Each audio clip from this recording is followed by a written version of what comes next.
Wait. No, I'm making a point. I'm making a point. You see that you kind of hijacking the point, yeah? No, I'm saying this, yeah?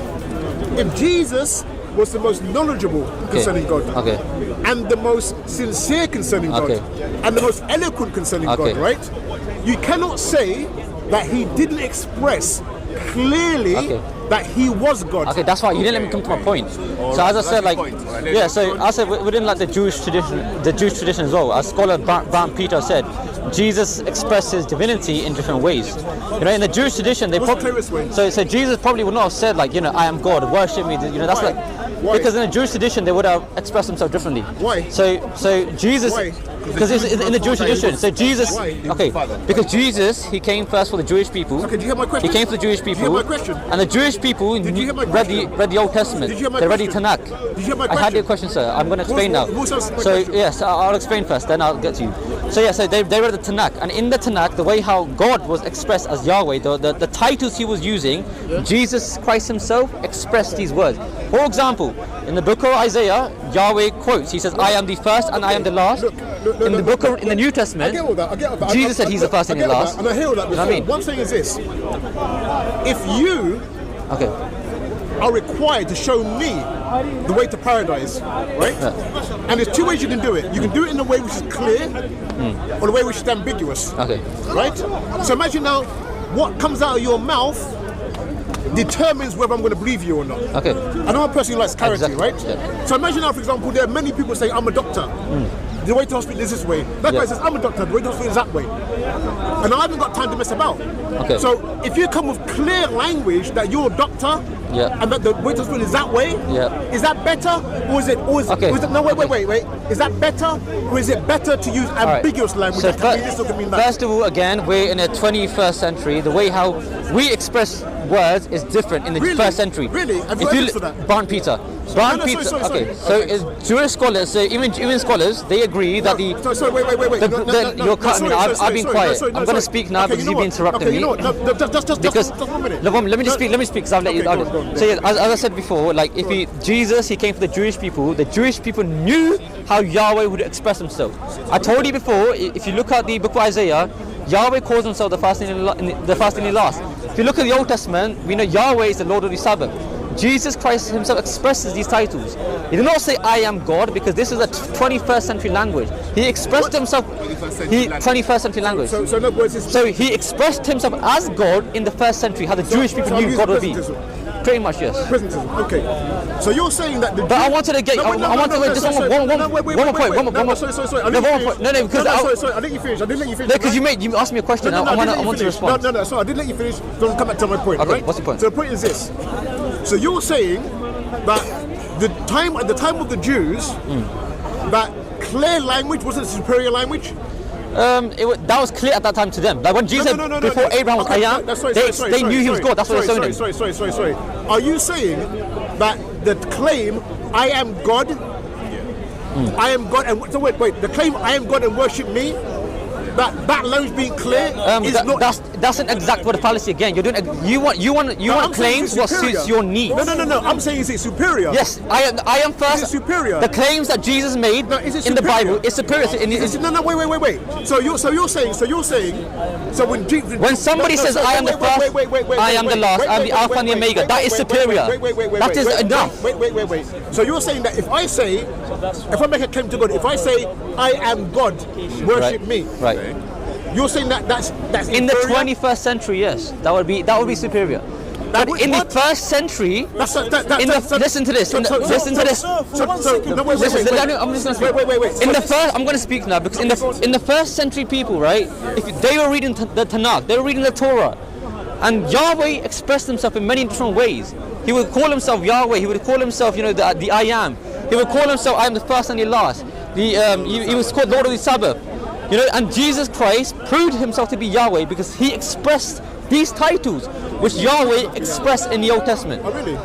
Yes. Tell me, in his time, did any of the Jews believe that he was God? Yes. Yes, that's what they worshipped. Thomas said, my Lord and my God. They worshipped him. My Lord and my God. Yes. My Lord and my God. Right? Yes.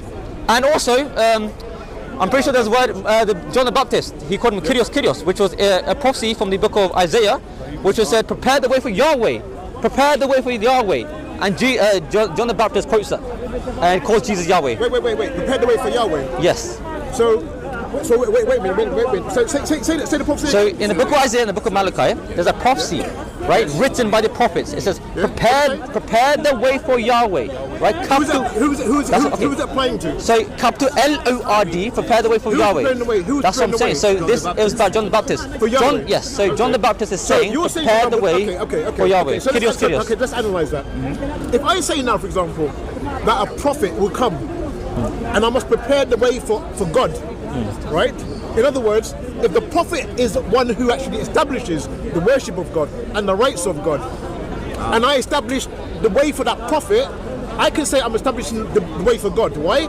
Because through the prophet is manifested the reality of God.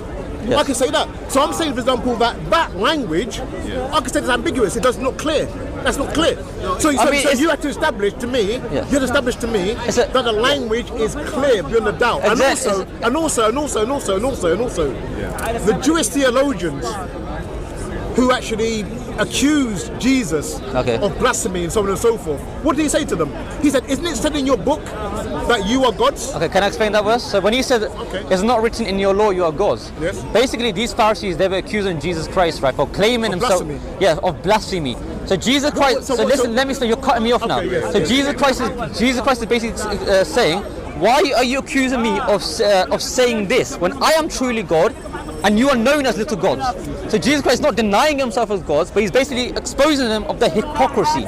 These Pharisees were accusing Jesus Christ for claiming to be God or the Son of God. Interesting. They were trying to sentence him. Right. But however, the Pharisees were claiming also to be little gods or claiming to have superior titles over people. So Jesus Christ is basically exposing them of the hypocrisy. That's what it is. Okay. So the blasphemy element.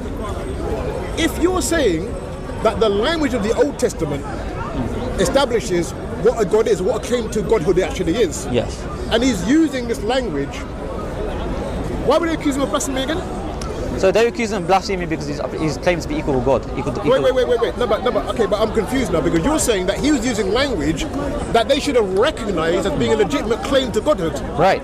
Divinity, right? That's why they were trying to blaspheme. That's what they blaspheming him. That's why they were stoning him. No, you don't understand my point. That's okay. No, sorry. I don't think you understand my point. No, I get you saying. They were stoning him because he was using these languages, making him equal with God. They understood. Sorry.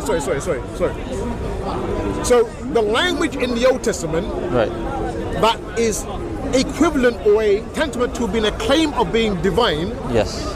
He used that language. You're saying, right? Yeah. And then instead of them saying, "Oh, actually, you know what? Yeah, you're God," they accuse him of blasphemy. Right. So, can I explain why? So the question is this: why didn't they recognize him as being a God? Okay, because some of the people did, like people like Nicodemus.